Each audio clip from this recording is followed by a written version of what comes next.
بسم اللہ الرحمن الرحیم۔ السلام علیکم ورحمۃ اللہ وبرکاتہ۔ حضور نبی کریم صلی اللہ علیہ وسلم نے ارشاد فرمایا کہ جو شخص جمعہ کے دن 7 اعمال کر لے، اس کو مسجد جاتے ہوئے ہر قدم پر 1 سال کی نفلی نمازوں کا ثواب اور 1 سال کے نفلی روزوں کا اجر و ثواب ملے گا۔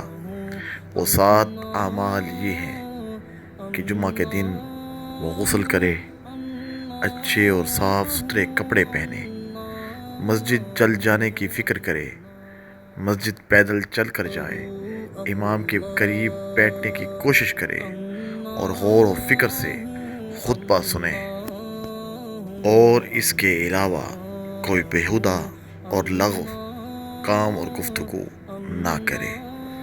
دعا ہے کہ اللہ تعالی ہمیں حضور نبی کریم صلی اللہ علیہ وسلم کی سنتوں پر چلنے کی توفیق عطا فرمائے۔